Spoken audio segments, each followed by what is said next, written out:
So, most organizations know that the way to be successful is to get the best people in your organization. That's recruiting. To get them to be productive, get things done. That's productivity. And to retain those best people, that's retention. It probably goes without saying, but it's worth just repeating again. People are your most valuable asset, whether those are your employees or whether those are your customers. It's the people that come to work every day that make what you do possible. When you know that that's the foundation of everything you do, it's really worth taking a moment and looking at what then is the most critically important part of being successful with that group. And as a foundational concept or idea, the only way that people are recruited, the only way that people are productive, the only way that people stay, the only way that people are able to get things done is through this mechanism that we've used called communication. We have this way to share or convey ideas with one another. That can be verbal communication, it can be physical gestures, if you will, written communication. I guess it could also be like smoke signals, big puff, little puff, little puff. But the joking aside, everything really comes down to communication with our people. And it's the same when we're trying to communicate to a potential customer and we're marketing. It's the same when we're communicating with our people internally to try to drive projects forward and talk with them about the things that we want to do. So let's chat a little bit about communication, because this whole subject gets like really turned around quite a bit. At its core, communication, origin of communication, I think is like 15th century, so Latin. Now you have to recognize that Rome, Italy, Latin gets credit for a lot of the origin words that we see in the dictionary. Of course, people were communicating before Rome, but nevertheless, that's the origin. And it had to do with sharing, right? That this is the original concept, is that there's this idea that I have and I'm going to share it or make it common or commonly understood. And that's often where communication breaks down, is businesses, especially in an effort to move forward quickly, they don't always make the time to simplify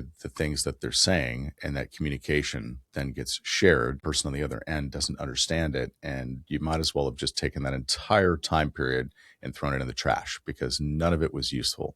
None of it was actually able to contribute meaningfully to the outcome you were wanting to create, because what you're sharing isn't understood. So take for example, the following example. Let's say that I say to you, hey, let's throw a ball later today. And you hear that communication, you go home, you get dressed up, you put on a tuxedo, you put on a dress or whatever it is that you wear to go to like a formal ball. I have in my mind that we're going to throw a football. So I show up in a t-shirt like this, maybe some sweats and tennis shoes, and I've got a football in my hand. And you show up and you're in a tuxedo or a dress. Now, I communicated, and what was sent from my mouth to your ears was ball. What you heard was something different than what I said. And while that may seem like a silly example, that happens all the time at work. So communication is really one of these things that, in order to be successful with your people, your most valuable asset, making time to understand the component parts of communication and how it works mechanically, as well as understanding like what gets in the way of effective communication, is an exercise or some time well spent. So let's chat a little bit about those things. So the number one thing that gets in the way of communication, or the number one thing that prevents effective communication, are the words themselves. And this is like the top offender, like beyond all other offenders. You could say that no communication, I guess, is probably another problem as it relates to communication, because there's nothing communicated, obviously nothing is sent. But when you do say something, or you do send an email, or you do have a meeting and you do bring people in, or you sit them down and you're trying to train them on how to change the shingles on a roof, or you're trying to train them on how to do something within a project that you're delivering to a multinational, multi-billion-dollar organization. Every one of these conversations has words within it. They're like the little pieces of information that get sent from you to the other people that are in the room. So communication is only as effective as it's understood, right? We've already sort of touched on that, this ball example. If what is communicated isn't understood, meaning that what you're thinking isn't understood by the other person, the communication has failed. So what gets in the way of people understanding words? Well, it's that the words themselves are too complicated. The words that we're sharing are not understood by the other person. And it's actually quite interesting how often it is that as we're talking, we assume that the people that are in the room with us know the words that we're using. We assume that they have the same vocabulary that we have, and therefore everything that's being said is completely understood. The truth is actually very far from that. And if you look maybe back at your career, or you look at situations where things did fall apart within your organization, or a project didn't get done, or somebody ran off to go do something, you thought they understood it, you show up, you start asking questions about what they're doing, and they're not doing at all what you asked, right? At the root of that, cause of that is that somewhere along the line, when you were talking about this project, you were talking about getting this thing done, there was some word or idea that you were sharing that they really didn't understand.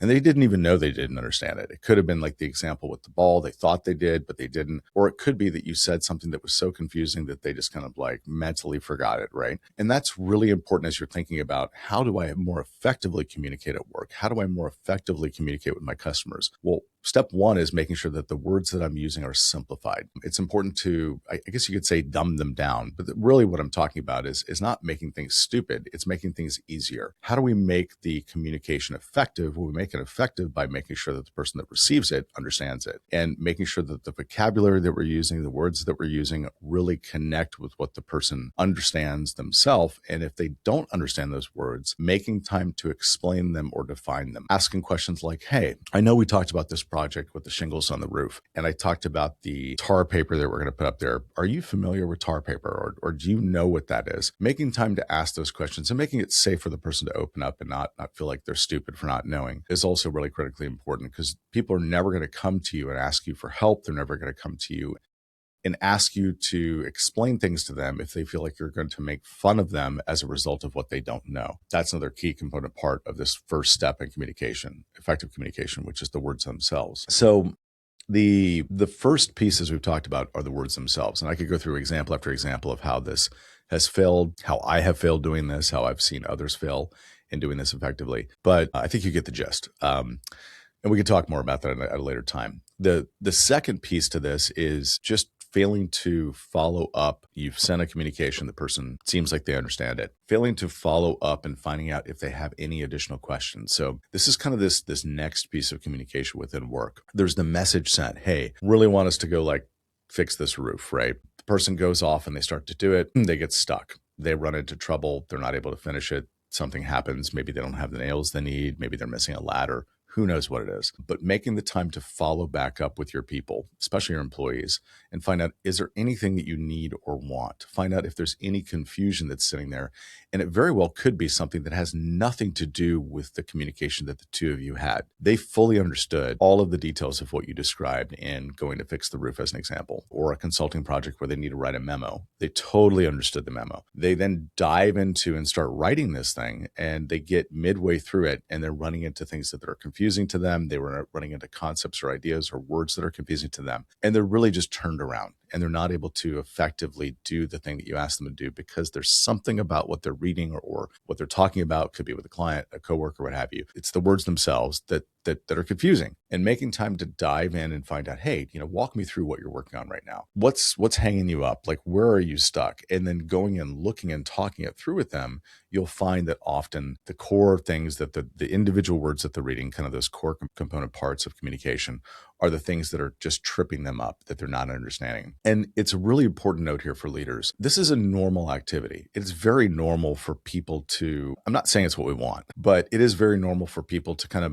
move forward and do things, even when they don't fully understand those things that they're doing. I've seen that a lot in businesses that we consult with. I've seen that a lot in businesses that I've owned. I myself have done this before. And I'm not saying it's normal just to make an excuse for myself. It's more that it is pretty natural for people to think that they know something, only later to find out that they maybe didn't really fully understand it. And it's not until you really dive in and start talking through that particular topic, those words themselves, that what happens is it uncovers this like pocket of confusion. Geez, you know what? I never knew what that meant. I had no idea that that's what that meant. And many of us have experienced this at work, where it could be filling out forms. It could be filing taxes. It could be, in accounting. Accounting itself is a word that's very confusing, which is the systematic organization and storage of financial information. These basic words that we think people understand or know, in many cases, they just don't. So the words themselves, as we're conveying them, making sure that we're smart about simplifying that information. When people get stuck, and or after we've talked with somebody, following up and making sure that there's not any lingering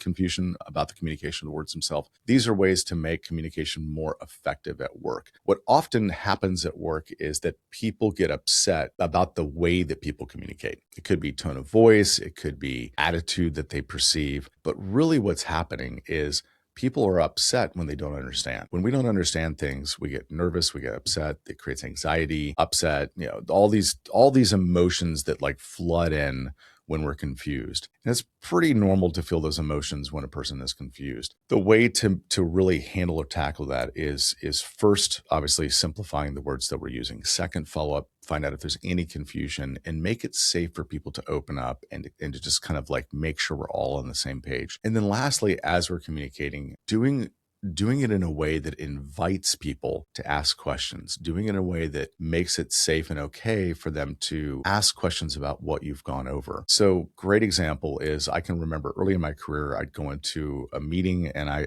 it was like I was in school back when I was taking notes all the time, and I would write everything down, right? It's almost like I wasn't listening because I was too busy writing down word for word what was being said because I was afraid I was going to miss something, right? And I remember a leader coming to me and saying, "Hey, Shon, put down your pen. Like, I just want you to listen to me." And I immediately reacted to that because I was nervous I was going to forget what they were saying, right? I was like, maybe I should bring like a recording device so I would actually record them.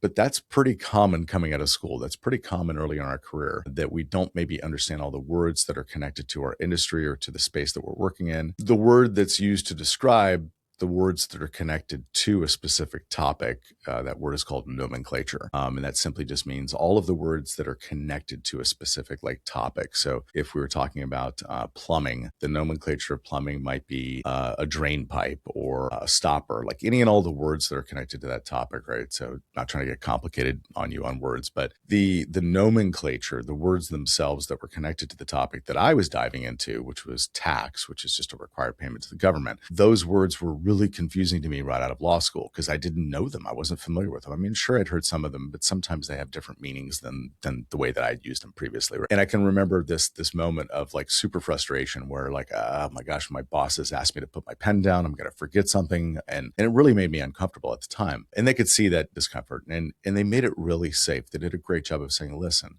it's okay if you don't get it all the first time. You can always get back with me and ask questions. But what's really important right now is I just want to communicate this to you. I want to share this information with you. And I want to make sure that we go over it first time through. We can go over it again. What was great about this person that I worked for is that they did genuinely make the time to go through the things that they wanted me to do more than once. So step one was we would talk about things at a high level, and they would make time to look at me with eye contact. I was looking at them, and they were evaluating or assessing whether or not they felt like I got it, right? They would pause, ask questions when they covered things that were a little more complicated. And it was a great exercise for me as a new professional because I felt safe to actually speak up and say, okay, I don't really get that. And they were excited. They were enthusiastic. They were not frustrated. They were not exasperated. They weren't looking at their watch or looking at their phone. They actually really were excited about the fact that we had found something that I didn't understand because it meant that I could clean all that confusion up and I could actually get back on a path where I could get things done. And it was a really great exercise with this leader. And thank you for that, by the way, if you're watching this right now. Early in my career, I was at Arthur Andersen years ago when Arthur Andersen was around. So the idea here is to make it safe for your people to speak up and to really say, hey, I'm not sure I get this. And that's another key important part of communication. It's not the words themselves. It's not the follow-up, but it's the environment that you create. It's the tone that you set. It's the way that you interact with your people and the time that you spend with them and the way that you approach confusion, because confusion truly is the enemy of productivity. The reason things don't get done 99% of the time is there's something confusing about what the person's doing. It's rarely that they don't want to do the work. It's rarely that they're some bad person that just hates coming to work and wants to stick it to the company and they're just going to do things terrible. Almost always it's that the person is confused about what they're doing. They think what they're doing is right. They think it's the best way. They don't know any other way. And they really just need somebody to come in and say, hey, show me what you're doing. Walk me through that, to help them find the thing that they're confused about and then clean that up so that they're actually now not confused, get them back into the game and let them actually get things done productively, right? So confusion is the enemy of productivity. It's also the enemy of your people. Nobody likes coming to the work feeling confused or spun around or not sure if they're going to be able to do a good job. completely undermines any confidence they may otherwise have in their job and their connection with your company. And sort of a side, not really good result is that they will associate work with frustration. They'll associate work with confusing. They'll associate work with all of these bad emotions, which means that your company and the organization that you're building and trying to grow is now getting connected in their mind with these bad experiences. Like, I don't enjoy work. It's hard. Yeah, and they don't even really know why. It's hard because it's confusing, and they may not use those words, but really what's happening is that there's something confusing, something they don't understand, and it all comes back to the communication. It all comes back to the words that we use to explain things, whether they understand those words, whether those words connected together in a sentences make sense to them, whether they can use that information, fully understanding it, to actually get things done. And that's really at the root and at the heart of lack of productivity. It often is at the heart of like reduced happiness or satisfaction at work. Those two words are not the same. And that can lead to turnover. And it can also lead to situations where you're going to struggle to recruit people, because when they then leave and somebody asks them what it was like working there, I was miserable, like super confusing. I didn't understand what I was doing. My boss was always impatient with me, never made the time to check in and see how I was doing. And I just felt like I didn't understand something. And then they go to the next company and they're working with somebody who does make the time, who does make it safe, who does explain these things. And they love working there. And it really comes down to communication as the key. There's a lot of other things we could talk about tied to communication, but we'll stop there for right now. At a high level, it's making sure that you simplify the words. That's like absolutely number one. Number two is following up with the individual and making it safe for them to open up and finding out what, if anything, is getting in the way of them getting things done, because it's probably something that they're confused about or something they don't understand. And then the environment, which is really just sort of the culture, if you will. It's like how we act together at work, which is what culture means. It's creating an environment where employees can speak up confidently and safely and say, hey, I don't know what that means. Can you please walk me through that? And then with patience and understanding and really sort of enthusiasm, tackling those areas of confusion to help kind of clear all that confusion up and get them back to work productively. Hopefully that was helpful.